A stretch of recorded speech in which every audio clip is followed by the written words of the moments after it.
ఎట్లా అనిపిస్తుంది 2.5 ఏళ్ళ పరిపాలన అంటే మీరు ఇంతసేపు చెప్పుకుంటూ వచ్చారు, ఓకే.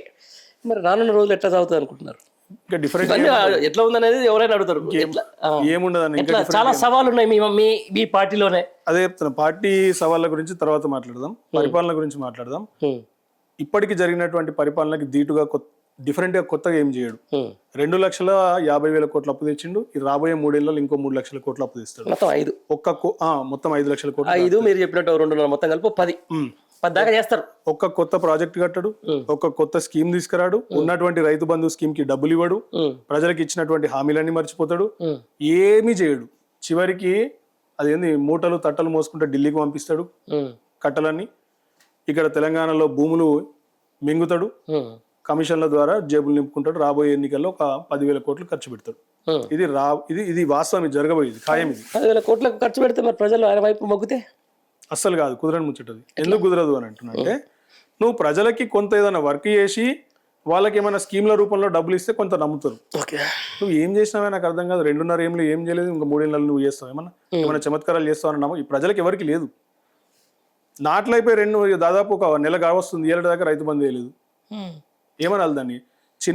చిన్న కమతం రైతులు 2 ఎకరాలు 3 ఎకరాల వాళ్ళకి ఆ 10,000 15,000 చాలా అంటే చాలా హెల్ప్ అవుతుంది. పల్లెటూరు బ్యాక్గ్రౌండ్ నుండి వచ్చిన వాటి చెప్తున్నా. అది ఇవ్వకపోతే మన వ్యవస్థ మొత్తం తారుమారు అవుతుంది. ఇలా యూరియా ఇస్తలేవు, ఇలా సకాలంలో యూరియా బస్తాలు షార్టేజ్. యాప్ పెట్టిండి ఇలా, పనికి మళ్ళీ యాప్. కేటీఆర్ గారు అన్నట్టు యాప్లలో యూరియా దొరకదు, షాపులలో దొరుకుతుంది. నువ్వు షాపులలో పెట్టాలి, యాప్లలో పెట్టొద్దు. ఇంత దుర్మార్గమా, ఇంత దరిద్రపోటు పరిపాలన ఏ రాష్ట్రంలో లేదు ఇప్పుడు. అంటే పరిపాలన లేమి, పరిపాలన అనుభవం లేకపోవడం వల్ల ఇన్ని దురవస్థలు అనుభవిస్తారు ప్రజలు. అంతేనా? అంతే, బరాబర్. Sir, end of the day అన్న, ఏదేమైనా కూడా పరిపాలన అనేది చాలా ఇంపార్టెంట్. అంటే రాష్ట్ర ప్రయోజనాలకు సరే తప్పదు, ప్రజాస్వామ్యం ఇచ్చిన గొప్ప అది ఒక ముఖ్యమంత్రి పదవి. నిజంగానే ఇంత జరుగుతున్నప్పుడు తెలంగాణ రాష్ట్రంలో ఇంత వ్యక్తిత్వ హననాలు, లేకపోతే మళ్ళీ శాంతి భద్రతలకు సంబంధించి, మళ్ళీ హైదరాబాద్లో 144 సెక్షన్ సంబంధించి ఇవన్నీ కూడా మనం చూస్తున్నాం. రైట్, అంటే ఎట్లా జరగకూడదో అట్లా జరుగుతుంది, ఏం జరగకూడదో అది జరుగుతుంది అనేది వాస్తవం. నేను కాదంటలేను. అది ఈ దాంట్లో సందట్లో సడేమి అన్నట్టు ఒకటి ఉంటుంది లెక్క. మీ ఇద్దరు కొట్టాడుకుంటే ఇంకో వేరే పార్టీ వచ్చి మధ్యలో చేసి ఇక్కడ పాగేసే ప్రయత్నం గట్టిగా జరుగుతుంది. వాళ్ళు ఎట్లా అంటే ఇటు వాళ్ళతోటి సఖ్యతతో మెలుగుతూ ఉన్నారు, లేకపోతే మీతోటి సఖ్యతతో మెలుగుతూ ఉన్నారు. ఏ పార్టీ గురించి మాట్లాడుతున్నా మీకు తెలిసిన విషయమే. లేదు నేను అంటున్నా, బట్ దీంట్లో సందట్లో సడమి దానికి ఎట్లా అడ్డుకట్టేయాలంటే మీ పార్టీ నుంచి ఎట్లా వేసుకుంటారు? మేము అడ్డుకట్టేయాల్సిన అవసరమే లేదు వాళ్ళతో. వాళ్ళకి ఇక్కడ స్థానం లేదు. 8 మంది ఎమ్మెల్యేలు ఉన్నారు, 8 మంది ఎంపీలు ఉన్నారు. 8 గుండు 0 నిరూపితమైనది 2.5 ఏళ్ళ ఇప్పటికి. ₹1 అదనంగా నిధులు తీసుకొచ్చిరా కేంద్రం నుంచి. ఉత్తరప్రదేశ్ కి లక్షల కోట్లు పట్టుకెళ్తారు, బీహార్ కి పట్టుకెళ్తారు, ఎలక్షన్ ఎక్కడ ఉంటే అక్కడికి పట్టుకెళ్తారు. బీహార్ లో మొన్న 7,500 కోట్లు ప్రతి ఒక్క మహిళా అకౌంట్ లోకి 10,000 రూపాయలు వేసిండ్రు. గ్రామ పంచాయతీలకు ఇచ్చే నిధులంతా కూడా సెంట్రల్ ఫండ్ అని అంటున్నారు. మరి అది డెవల్యూషనరీ ఫండ్స్ లో భాగం. అది 42% మనకు రావాల్సిన పంచవర్ష ప్రణాళికలు అవన్నీ. నేనేమన్నా ఇందాక ఒక్క కొత్త రూపాయల బియ్యం ఆయన ఇచ్చింది కాదు, మనము కట్టే పన్నుల ద్వారా మనకు తిరిగి కొంత పన్నులు బ్యాక్ వస్తాయి, కొంత దేశ రక్షణ కోసం పోతాయి. ఆ తిరిగి వచ్చే పన్నుల్లోనే ఈ బియ్యం ఇస్తున్నారు, ఈ రోడ్లు వేస్తున్నారు, కేంద్ర సంస్థల నుంచి అవి కొత్తగా ఏదైనా ఇచ్చిర్రా? ఇవాళ దాకా ఎయిర్పోర్ట్లు ఇవ్వాలని ఇందాక చెప్పినాం. ఒక్క గవర్నమెంట్ మెడికల్ కాలేజ్ ఇచ్చిర్రా ఇండియాలో? తెలంగాణకి ఒక్క గవర్నమెంట్ మెడికల్ కాలేజ్ ఇవ్వలేదు, ఒక్క ఐఐఎం రాలేదు. పెద్ద రాష్ట్రం హైదరాబాద్ నగరం లాంటి సిటీకి ఒక ఐఐఎం ఉండాలి, ఇవ్వలేదు. ఒక IIIT లేదు, ఫార్మా కంపెనీస్ కి ప్రోత్సాహకం లేదు, సెమీ కండక్టర్ కంపెనీస్ ఇక్కడికి వస్తే తీసుకుపోయి గుజరాత్కి తరలిస్తారు. వాళ్ళకి స్థానం లేదు ఇక్కడ. ఒక్క 8+8 గుండు 0 అండి. 8+8 16 అవుతుంది వేరే రాష్ట్రాల్లో అయితే. ఇక్కడ గుండు 0 అంటే ₹1 రాలేదు కేంద్రం నుంచి వెళ్ళి. ఏ ముఖం పెట్టుకుని ఇలా వాళ్ళు ఓట్లకి వెళ్తారు రేపటి రోజున? అరిగిపోయిన రికార్డు లాగా మేము రేషన్ బియ్యం తెస్తున్నాం, మేము అది తెస్తున్నాం అంటే, అరే సన్నాసులారా, మా దగ్గర నుంచి తీసుకుపోయే ₹1 మాకు ఇచ్చేది మీరు 48 పైసలు ఇస్తారు, 52 పైసలు మింగుతున్నారు మీరు.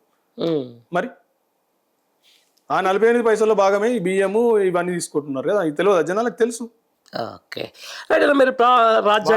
వాళ్ళకి స్థానం లేదు ఇక్కడ. ఖచ్చితంగా ప్రజలు వాళ్ళని రిజెక్ట్ చేస్తారు, క్లియర్ రిజెక్షన్ చేస్తారు. ఇంకొకటి మీరు అన్నారు ఇందాక వ్యక్తిత్వ హననం గురించి. కేటీఆర్ గారి క్యారెక్టర్ని ఎంత దారుణంగా దెబ్బతీయాలో అంత దారుణంగా దెబ్బతీయడానికి ఒక చిన్న ఉదాహరణ ఏంటంటే, సంవత్సరం క్రితం ఒక మహిళా మంత్రి అయి ఉండి జుగుప్సాకరమైనటువంటి వ్యాఖ్యలు కేటీఆర్ గారిని అనడం అంటే ఒక ఎత్తు అయితే, సరే రాజకీయాలలో చిల్లర మాటలు మాట్లాడుతున్నారు, ఓకే అనుకో. ఒక అమ్మాయి, ఆమె ప్రొఫెషన్, ఆమె సినిమా ఫీల్డ్ లో ఉంది, ఆమె క్యారెక్టర్ని బ్యాడ్ చేయాల్సినటువంటి అవసరం ఈమె కూడా ఒక లేడీ కదా, ఈమెకు ఒక ఆ హీరోయిన్ అంత ఏజ్ ఉన్న కూతురు ఉందా ఈమెకు కూడా, కొంచెం దమాకు ఉండాలన్నా వద్దా ఈమెకి? ఆ మాటలు మాట్లాడొచ్చా? అక్కడి నుంచి మొదలు పెడితే ఇయాల్టి దాకా ఆయన ఆయన ఆయన క్యారెక్టర్ మీద కొట్టడం, దెబ్బ కొట్టడమే కొడుతున్నారు. కానీ ప్రజలందరూ కూడా ఇవన్నీ చూస్తున్నారు. ఖచ్చితంగా సమయం వచ్చినప్పుడు వాళ్ళని కొడుతారు. ఎందుకంటే ఇది కరెక్ట్ పాలిటిక్స్ కాదు, ఇవి నీతిపరమైన రాజకీయాలు కాదు. ఇంత అంటే అంత సీనియర్ మంత్రుల నుంచి ఇట్లాంటి వ్యాఖ్యలు అయితే నేను కూడా ఊహించలేదు. సరే చూద్దాం,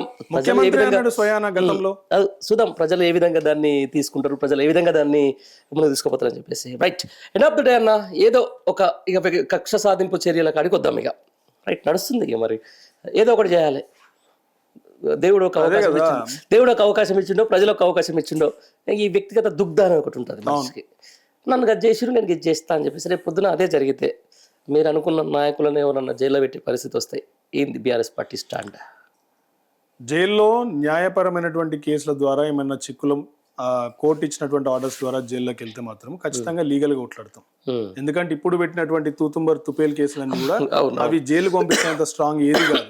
ఎందుకంటే అలా తప్పులే జరగలేదు. లీగల్ గా ఏ ఒక్క కేసు నిలబడదు, అలా తప్పులు జరగలేదు వాస్తవానికి. ఇవి కాకుండా ఇంకేమైనా కొత్తగా సృష్టించి జైల్లో పెట్టాల్సిన అవసరం వచ్చి పెడితే గిట్ట చెప్పలేము. కానీ సృష్టించబడినటువంటి కేసులన్నీ కూడా పబ్లిక్ కి మేము చెప్తాం. ఎన్ని అబద్ధాలు ఆడియాలా వీళ్ళని క్యారెక్టర్ అసాసినేట్ చేస్తూ వీళ్ళని జైల్లో పంపిస్తున్నారో పబ్లిక్ కి విడమర్చి చెప్తాము. ఖచ్చితంగా పబ్లికే న్యాయ నిర్ణేతలు అల్టిమేట్ గా. ఈ లొటపీస్ కేసులకి, ఈ లట్టుపొట్టు కేసులకి, సిట్లకి భయపడేది ఎవరు లేరు. ఇడ తెలంగాణ ఉద్యమంలో ఎట్లా కొట్లాడినా మీకు తెలుసు. మీరు అందరూ దానిలో ఉద్యమ భాగస్వాములే. అట్లీస్ట్ మాలాంటి అమెరికాలో కొట్లాడినా, మీరు లోకల్లో కొట్లాడారు. ఎన్ని కేసులు ఇరుక్కున్నారో మాకు తెలుసు. కేసులకి ఎవరైనా భయపడతారా? లేదా టీఆర్ఎస్ పార్టీలో పుట్టిన మరి అదే చెప్తున్నాం. వీళ్ళు ఎన్ని కేసులన్నా పెట్టనియండి, ఫైనల్ గా అల్టిమేట్ గా సత్యమేవ జయతే, ట్రూత్ విల్ ప్రివేల్. అంతే.